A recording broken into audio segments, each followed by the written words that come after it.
Ukraine's General Prosecutor's Office continues to interrogate representatives of the previous government over an alleged case of poisoning. Former Ukrainian President Viktor Yushchenko, the one-time hero of the Ukraine Orange Revolution, was invited to testify in the ongoing investigation. Our Ukraine Bureau reports. Former Ukrainian President Viktor Yushchenko was recently summoned to the Prosecutor General's office to answer questions as a victim in the case of his poisoning in 2004. After 3.5 hours of questioning, he revealed that there are new members in the investigation team. The poisoning was assumed to have occurred during a dinner at the cottage of the former First Deputy Chairman of the Security Service of Ukraine, Vladimir Statsiuk. Investigators say Yushchenko was poisoned on September 5, 2004, during his presidential campaign. The Prosecutor General's office had originally stated the poisoning was a proven fact. However, the new leadership of the current Prosecutor General's office has his doubts about this and has asked the former Ukrainian leader to submit to a new forensic examination. This examination has to be conducted in Ukrainian and in international laboratories. Because when the Ukrainian side was holding the first examination, it seems 22 doctors said that there was no poisoning. And another expert committee, on the basis of conclusions from 3 international laboratories, said that there was poisoning. In 2004, Austrian doctors identified the alleged poisoning agent as dioxin. NTD News, Kyiv, Ukraine.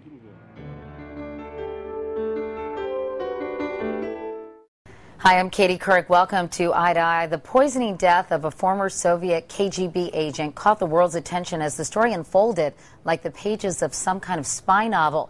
Harry Smith spoke with his widow, Marina, and family friend Alex Goldfarb about their new book and the events that led to his murder. Did your husband really believe he was poisoned by agents of the Russian government? When Sasha died, he didn't know actually it was polonium, but he believed he was poisoned. He believed he was poisoned? Yes. Why did he think someone from the Russian government would want to kill him? Sasha was very openly critics of Russian government, and maybe he didn't have very special secrets of Russia, but he was a person who stayed against what happened in the last years in Russia. Right. And sometimes he stayed opposite of Russian President Mr. Putin. Right. So as an outspoken critic, yes, he's living in London.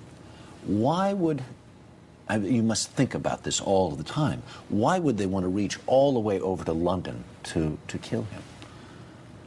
No, it's actually quite difficult to explain, but what is more important for me, it's like part of investigation, what already did by Scotland Yard. Right. And what we received already, first suspect and name, Andrei Lugovoy. Yeah, yeah. Do you believe Andrei Lugovoy, that British want to charge him with murder? Do you believe he murdered Sasha? Well, I believe the British, we don't know the details of the police file, but what we do know, the trail of polonium, this radioactive substance that killed Sasha, which Lugovoy left before he met him, shows, and the British say it's unequivocally, it shows that it was him. And there's another aspect of it. This is what the British do not tell us, but this is what nuclear experts tell us, that the polonium chemically and radiochemically can be traced to the actual reactor when it was done, and it's a Russian reactor. We need to explain this as a bigger story, because your husband was a former secret agent, lives in London, was patroned by Berezovsky, who was an oligarch who was also at odds with the government of Putin. Your husband was also a very outspoken critic of Russia's involvement in Chechnya, was a supporter of some of the journalists who have since been killed. Are we living in a new age where Russia is not afraid to punish people who are in opposition to its government. Well, there is nothing new in a critic of the regime being killed. What is new that it happened in the center of London, and it was done using a radioactive substance which is as good for a dirty bomb, for example, right, as anthrax. It's like a personal dirty bomb. Yeah. Yes, it's a personal dirty bomb. Here's what doesn't make sense to me, though. This is so traceable. Anyone who uses it knows this is traceable. This trace goes all the way back, right back to Moscow. No, quite on the contrary. The polonium is a kind of radioactivity which is not easily traceable. The British uncovered it just by chance. Just by mistake. On the last day of his illness. Had they not uncovered it, it would be an unexplained death. And the very reason why polonium, which is not detectable by normal hospital or police equipment, it's a special kind of radioactivity, the very reason it was used because it was not supposed to be found. Should people in the free world be concerned about the government of Vladimir Putin?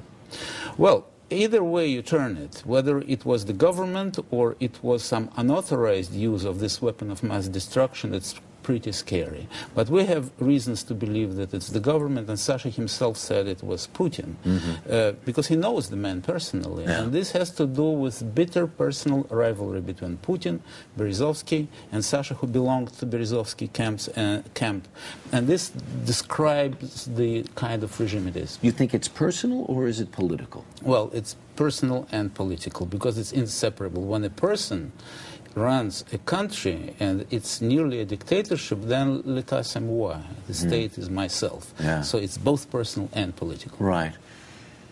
Are you at all concerned for your safety?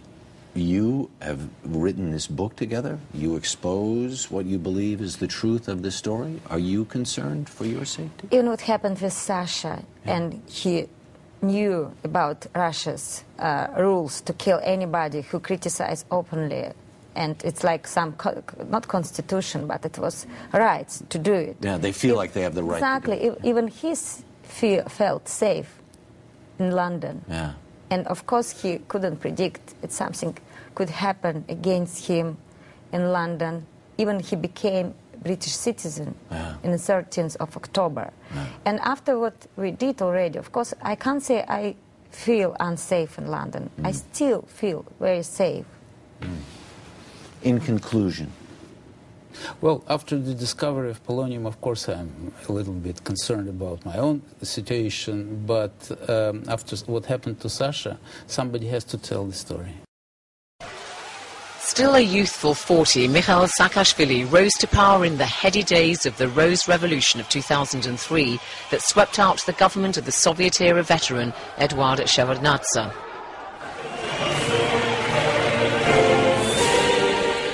Staunchly pro-American when President Bush visited in 2005 at Tbilisi's Freedom Square, a George W. Bush Avenue was named in his honor. The tilt towards Washington was bound to exacerbate tensions with Moscow, particularly when it came to the two breakaway pro-Russian regions of South Ossetia and Abkhazia. For President Saakashvili, it was a matter of national pride to bring these back properly under Georgian control. Last week, he took that chance. After days of clashes in South Ossetia, Georgian troops launched a major ground and air offensive on the region. Last week, he took that chance. After days of clashes in South Ossetia, Georgian troops launched a major ground and air offensive on the region.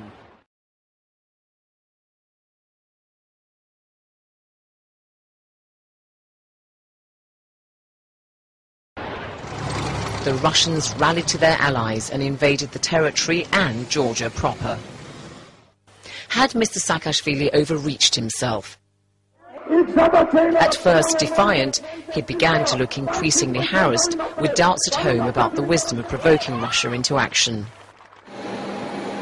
Today, the US Secretary of State Condoleezza Rice arrived in Tbilisi to bolster President Saakashvili's standing, though it has been reported that as recently as July, she'd warned him against entering a military conflict with Russia that he just couldn't win.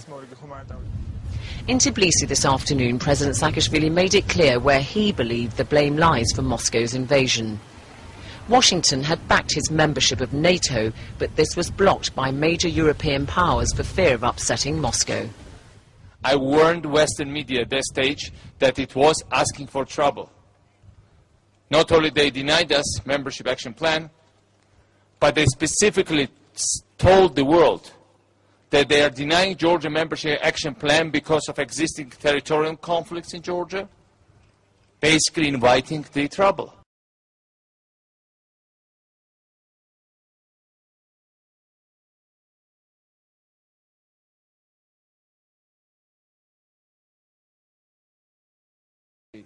More picture. Here's the president. There are the shots. The shots came from the right in the corner of your screen. There's Jim Brady, the policeman just to the end of Jim Brady. The gunman was waiting right by the wall as the president came out of that Florida Avenue entrance of the Washington Hilton Hotel. You heard the shots in quick succession, about 4 shots. And obviously, if the president was able to duck and be shoved into the limousine, that's James Brady, the White House press secretary right there, the gunman had to have been shooting in such a manner that Brady, the Secret Service agent, the policeman standing in the way were actually blocking the gunman's line of sight. And only that, their presence saved the president, because the shots, as you saw and heard, came very quickly. 4 shots, very quickly. The president was quickly shoved into the limousine, and the agents around the president pinned the man against the wall. We can barely see him. Pinned him against the wall. The president's limousine tore out quickly to get back to the White House, and the assailant was taken into custody. Since he was stuffed into a District of Columbia police car, we assumed that initially anyway, these early moments of this tragedy, the president's okay, it's a tragedy in that other people were wounded. In the initial moments of this tragedy, the District of Columbia police have initial custody of the man, but of course the federal authorities prevailed. Using a Bell & Howell 8mm camera with a telephoto lens, Abraham Zapruder captured one of the most shocking moments in history.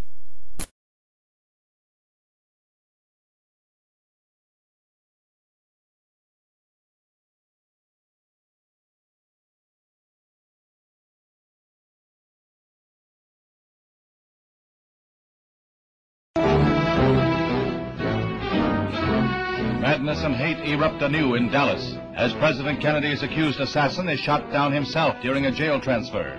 There's an ominous symbol in Lee Harvey Oswald's murder weapon as he is taken to the city jail basement where an armored car is to move him to a maximum security cell. Oswald walks his last mile. His assailant moves in from the right. There is Lee Oswald. He's been shot. He's been shot. Lee Oswald has been shot. Now, from another camera, the motion is slowed.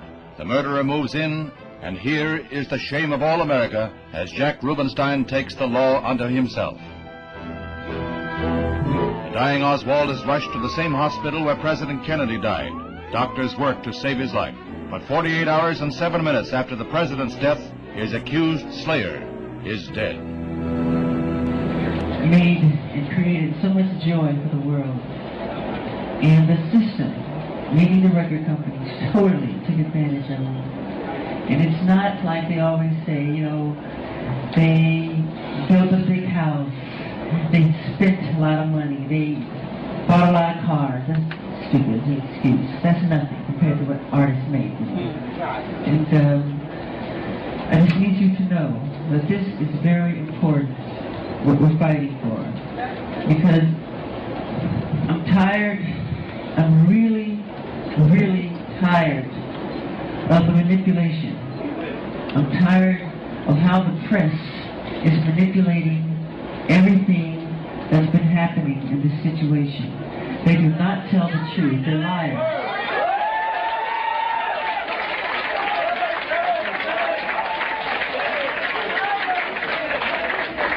And they manipulate our history books. The history books are not true. It's a lie. The history books are lying. You need to know that. You must know that. The minute I started breaking the all-time record in record sales, I broke Elvis's records. I broke Beatles' record. The minute it became the all-time best-selling albums in history in the Guinness Book of World Records, overnight they called me a freak. They called me a homosexual. They called me a child molester. They said I tried to bleach my skin. They made everything to turn the public against me. This